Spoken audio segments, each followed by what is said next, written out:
হরে কৃষ্ণ। আজ 25শে ফাল্গুন 1431 ও 10ই মার্চ সোমবার 2025 একাদশী আমলকি। এই আমলকি একাদশীর দিন আমি ভাগবতম পাঠ করছি। আজ আমি পাঠ করছি ভাগবতমের চতুর্থ স্কন্দ প্রথম ভাগ সপ্তম অধ্যায় দক্ষের যজ্ঞ অনুষ্ঠানের শ্লোক 32 থেকে 36। नारायण हे नारायण भवभयहरणं नारायण। श्लोक 32। इंद्र उवाच इदमोपच्युत विश्वभावनं वपुरानन्दकरं मनोदृशं शूरविद्युटक्कपरैरुधायुधैर्भुजोदन्तैरुपपन्नमष्टभिः। অনুবাদ। দেবরাজ ইন্দ্র বললেন, হে ভগবান, প্রতিটি হস্তে, হরে কৃষ্ণ, প্রতিটি হস্তে অস্ত্র সমন্বিত আপনার এই অষ্টভুজ দিব্য রূপ সমগ্র বিশ্বের কল্যাণের জন্য প্রকট হয় এবং তা মন ও নেত্রের অত্যন্ত আনন্দদায়ক। এই রূপে আপনি ভক্ত বিদ্বেষী অসুরদের দণ্ড দেওয়ার জন্য সর্বদা তাৎপর্য। শাস্ত্র থেকে জানা যায় যে ভগবান শ্রী বিষ্ণু চতুর্ভুজ রূপে প্রকট হন, কিন্তু এই বিশেষ যজ্ঞস্থলে বিষ্ণু অষ্টভুজ রূপে এসেছিলেন। দেবরাজ ইন্দ্র বলেছেন, যদিও আমরা আপনার চতুর্ভুজ রূপ দেখতে অভ্যস্ত, কিন্তু আপনার এই অষ্টভুজ রূপ ও চতুর্ভুজ রূপের মতোই বাস্তব।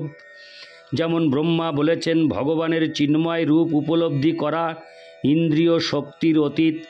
ব্রহ্মার সেই উক্তির উত্তরে দেবরাজ ইন্দ্র বলেছেন যে যদিও ভগবানের দিব্য স্বরূপ জড় ইন্দ্রিয়ের গোচরীভূত নয়, তবুও তার কার্যকলাপ এবং তার চিন্ময় রূপ হৃদয়ঙ্গম করা যায়। ভগবানের অসামান্য রূপ, অসামান্য কার্যকলাপ এবং অসামান্য সৌন্দর্য সাধারণ মানুষেরাও দর্শন করতে পারে। যেমন শ্রীকৃষ্ণ যখন বৃন্দাবনে একটি 6 কিংবা 7 বছর বয়সের বালকরূপে আবির্ভূত হয়েছিলেন, তখন ব্রজবাসীরা তার শরণাগত হয়েছিলেন। সেখানে প্রচণ্ড বারি বর্ষণ হচ্ছিল এবং ভগবান তার বাঁ হাতের কোড়ে আঙুলের উপর গোবর্ধন পর্বতকে 7 দিন ধারণ করে বৃন্দাবনবাসীদের রক্ষা করেছিলেন। ভগবানের এই অসামান্য গুণ জড় ইন্দ্রিয়ের সীমার মধ্যে জল্পনা কল্পনাকারী জড়বাদীদের অন্তরেও বিশ্বাস উৎপাদন করবে। ভগবানের কার্যকলাপ ব্যবহারিক দৃষ্টিতেও মনোমুগ্ধকর, কিন্তু নির্বিশেষবাদীরা তার অস্তিত্বকে বিশ্বাস করে না, কারণ তারা তাদের নিজেদের ব্যক্তিত্বের সঙ্গে তুলনা করে পরমেশ্বর ভগবানের ব্যক্তিত্ব সম্পর্কে চর্চা করে। যেহেতু এই জড় জগতে কোনো মানুষই একটি পর্বত উঠাতে পারে না, তাই তারা বিশ্বাস করে না যে ভগবান তা করতে পারেন। তারা মনে করে যে শ্রীমদ্ ভাগবতের কাহিনী হচ্ছে রূপক এবং তারা তাদের নিজেদের অনুমানের ভিত্তিতে তার অর্থ নিরূপণ করার চেষ্টা করে। কিন্তু প্রকৃতপক্ষে ভগবান সমস্ত বৃন্দাবনবাসীদের সমক্ষে গোবর্ধন পর্বত উত্তোলন করেছিলেন, যা ব্যাসদেব, নারদ প্রমুখ আচার্যেরা প্রতিপন্ন করেছেন। ভগবানের কার্যকলাপ, লীলা এবং অসাধারণ বৈশিষ্ট্য যথাযথভাবে গ্রহণ করা উচিত এবং তার ফলে আমাদের বর্তমান অবস্থাতেই আমরা ভগবানকে উপলব্ধি করতে পারব। এখানে দেবরাজ ইন্দ্র প্রতিপন্ন করেছেন আপনার অষ্টভুজ রূপ আপনার চতুর্ভুজেরই মতো, সেই সম্বন্ধে কোনো সন্দেহ নেই। ইতি শ্লোক 32 শ্লোক 33 পত্ন ঊচু যজ্ঞ হয়ং তব যজনায় কেন সৃষ্ট বিধ্বস্ত পশুপতিনাদ্য দক্ষ কোপাত তং নস্তং শব শয়নাবশান্তমেধং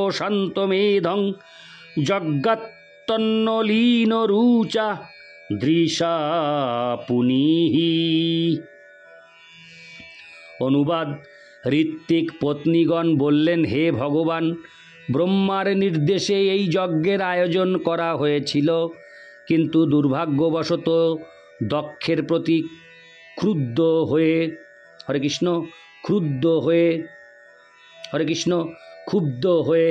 শিব এই যজ্ঞ নষ্ট করেছিলেন এবং তার ক্রোধের ফলে যজ্ঞে বলির পশুরা মৃত হয়ে পড়ে রয়েছে।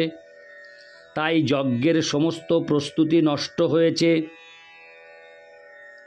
এখন আপনার পদ্ম পলাশ লোচনের দৃষ্টিপাতের দ্বারা এই যজ্ঞস্থলকে পুনঃ পবিত্র করুন। তাৎপর্য: যজ্ঞে পশু বলি দেওয়া হতো তাদের নবজীবন দান করার উদ্দেশ্যে।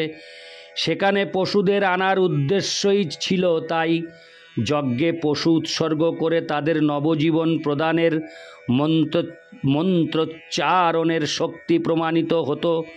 দুর্ভাগ্যবশত শিব যখন দক্ষের যজ্ঞ নষ্ট করে দেন, তখন কিছু পশুও নিহত হয়েছিল। একটি পশু বধ করা হয়েছিল দক্ষেরই শরীরে তার মাথাটি লাগাবার জন্য। সেই মৃত পশুদের শরীর ইতস্তত বিক্ষিপ্ত থাকার জন্য যজ্ঞস্থল শ্মশানে পরিণত হয়েছিল। তার ফলে যজ্ঞের প্রকৃত উদ্দেশ্য ব্যর্থ হয়েছিল। যেহেতু বিষ্ণু হচ্ছেন এই ধরনের যজ্ঞের চরম লক্ষ্য, তাই ঋত্বিকদের পত্নীরা তাকে অনুরোধ করেছিলেন তিনি যেন তার অহৈতুকী কৃপাপূর্ণ দৃষ্টিপাতের দ্বারা যজ্ঞস্থলকে পবিত্র করেন, যার ফলে যজ্ঞের কার্যক্রম অনুষ্ঠিত হয়ে চলতে পারে। এখানে মূল বক্তব্য হচ্ছে যে অনর্থক পশু হত্যা করা উচিত নয়। পশু বলি দেওয়ার উদ্দেশ্য হচ্ছে মন্ত্রের শক্তি পরীক্ষা করা এবং মন্ত্রের প্রভাবে উৎসর্গীকৃত পশুদের নবজীবন দান করা উচিত ছিল। তাদের হত্যা করা উচিত হয়নি। যেমন শিব দক্ষের শরীরে একটি পশুর মস্তক লাগাবার জন্য করেছিলেন।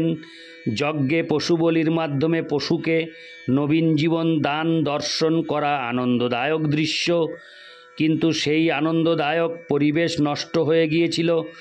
ঋত্বিকদের পত্নীরা ভগবান শ্রীবিষ্ণুর কাছে প্রার্থনা করেছিলেন তিনি যেন তার দৃষ্টিপাতের দ্বারা পশুদের পুনর্জীবন দান করেন এবং তার ফলে সেই যজ্ঞকে আনন্দদায়ক করেন। ইতি শ্লোক 33। শ্লোক 34। ঋষয় উচু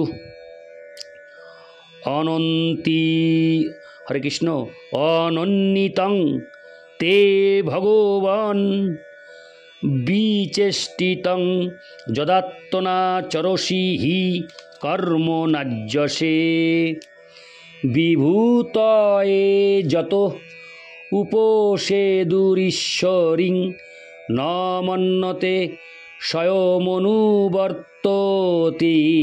ভবান। অনুবাদ: ঋষিরা প্রার্থনা করেছিলেন, হে ভগবান, আপনার কার্যকলাপ পরম অদ্ভুত এবং যদিও আপনি আপনার বিভিন্ন শক্তির দ্বারা সব কিছু সম্পাদন করেন, তবুও আপনি সেই সমস্ত কার্যকলাপের প্রতি মোটেই আসক্ত নন। এমনকি আপনি লক্ষ্মী দেবীর প্রতিও আসক্ত নন, যার কৃপা লাভের জন্য ব্রহ্মার মতো মহান দেবতারাও তার পূজা করেন। তাৎপর্য: ভগবদ্গীতায় বলা হয়েছে যে ভগবানের আশ্চর্যজনক কার্যকলাপ থেকে কোনো রকম ফল লাভ করার প্রতি তার কোনো স্পৃহা নেই, এমনকি সেইগুলি অনুষ্ঠান করারও কোনো প্রয়োজন তার নেই। কিন্তু তা সত্ত্বেও জনসাধারণকে দৃষ্টান্তের মাধ্যমে শিক্ষা দেওয়ার জন্য তিনি কখনো কখনো কার্য করেন এবং সেই সমস্ত কার্যকলাপ অত্যন্ত আশ্চর্যজনক। তিনি কোনো কিছুর প্রতি আসক্ত নন। ন মাং কর্মাণি লিম্পন্তি। যদিও তিনি অত্যন্ত আশ্চর্যজনকভাবে কার্য করেন, তবু তিনি কোনো কিছুর প্রতি আসক্ত নন। ভগবদ্গীতা 4:14 তিনি স্বয়ং সম্পূর্ণ। এখানে দৃষ্টান্ত দেওয়া হয়েছে যে লক্ষ্মীদেবী সর্বদা ভগবানের সেবায় যুক্ত, কিন্তু তা সত্ত্বেও ভগবান তার প্রতি আসক্ত নন। ব্রহ্মা আদি মহান দেবতারাও লক্ষ্মী দেবীর কৃপা লাভের জন্য তার পূজা করেন, কিন্তু ভগবান যদিও শত সহস্র লক্ষ্মী দেবীর দ্বারা পূজিত হন, তবু তিনি তাদের একজনের প্রতিও আসক্ত নন। ঋষিরা ভগবানের এই অতি উচ্চ চিন্ময় স্থিতি সম্বন্ধে উল্লেখ করেছেন। তিনি পুণ্য কর্মের ফলের প্রতি আসক্ত সাধারণ জীবের মতো নন। ইতি শ্লোক 34 শ্লোক 35। সিদ্ধা ঊচু অয়ং তৎকথামৃষ্ট পীযুষ নদ্যাং মনোবারণ ক্লেশো দাবাগ্নিদগ্ধ ত্রিশার্ত হবগাঢ় ন সস্মার দাবং ন নিষ্ক্রামতি ব্রহ্ম সম্পন্নবন্ন। অনুবাদ: সিদ্ধগণ প্রার্থনা করেছিলেন, হে ভগবান, দাবানল ক্লিষ্ট হস্তি যেমন নদীর জলে প্রবেশ করে তার সমস্ত ক্লেশ ভুলে যায়, তেমনি আমাদের মন আপনার দিব্য লীলামৃতের নদীতে সর্বদা নিমজ্জিত থাকার ফলে সেই চিন্ময় আনন্দ কখনোই পরিত্যাগ করতে চায় না, যা ব্রহ্মানন্দের থেকেও অধিক আনন্দদায়ক। তাৎপর্য: এটি সিদ্ধলোকবাসী অষ্টসিদ্ধি সমন্বিত সিদ্ধদের উক্তি। সিদ্ধলোকের অধিবাসীরা সকলেই 8টি যোগসিদ্ধি পূর্ণরূপে লাভ করেছেন, কিন্তু তাদের উক্তি থেকে প্রতীত হয় যে তারা হচ্ছেন ভগবানের শুদ্ধ ভক্ত। তারা সর্বদাই ভগবানের লীলা শ্রবণের অমৃতময়ী নদীতে নিমজ্জিত। ভগবানের লীলা শ্রবণকে বলা হয় কৃষ্ণ কথা। তেমনি প্রহ্লাদ মহারাজ বলেছেন যে যারা সর্বদাই ভগবানের লীলা কথারূপ সমুদ্রে ডুবে থাকেন তারা মুক্ত এবং তাদের জড়জাগতিক বদ্ধ জীবনের কোনো ভয় থাকে না। সিদ্ধরা বলেছেন যে সাধারণ মানুষের মন সর্বদা উৎকণ্ঠায় পূর্ণ। এখানে দাবাগ্নি পীড়িত হস্তির তাপ নিরাময়ের জন্য নদীতে প্রবেশ করার দৃষ্টান্ত দেওয়া হয়েছে। যারা সংসার দাবানলে দগ্ধ, তারা যদি কেবল ভগবানের লীলার অমৃতময় নদীতে প্রবেশ করে, তাহলে তারা তাদের জড় অস্তিত্বের সমস্ত দুঃখ দুর্দশা ভুলে যাবে। সিদ্ধরা যজ্ঞ অনুষ্ঠান ইত্যাদির দ্বারা শুভ ফল লাভের প্রতি আগ্রহী নন। তারা কেবল ভগবানের চিন্ময় লীলা কথার আলোচনায় মগ্ন থাকেন। তার ফলে তারা পাপ অথবা পুণ্য কর্মের অপেক্ষা না করে সম্পূর্ণরূপে সুখী হন। যারা সর্বদা কৃষ্ণ ভাবনায় মগ্ন, তাদের কোনো রকম পাপ অথবা পুণ্য কর্ম বা যজ্ঞ অনুষ্ঠান করার প্রয়োজন হয় না। কৃষ্ণ ভাবনামৃত সর্বতোভাবে পূর্ণ, কারণ বেদ বর্ণিত সমস্ত শুভ কর্ম তার অন্তর্গত। ইতি শ্লোক 35 শ্লোক 36। যজমান্নুবাচ স্বাগতং তে প্রসীদেশ তুভ্যং নমো শ্রীনিবাস শ্রিয়া কান্তোয়াত্রাহীন তামৃতেহধীশ নাঙ্গৈর্মখো শোভতে শীর্ষহীন কবন্দ যথা পুরুষ।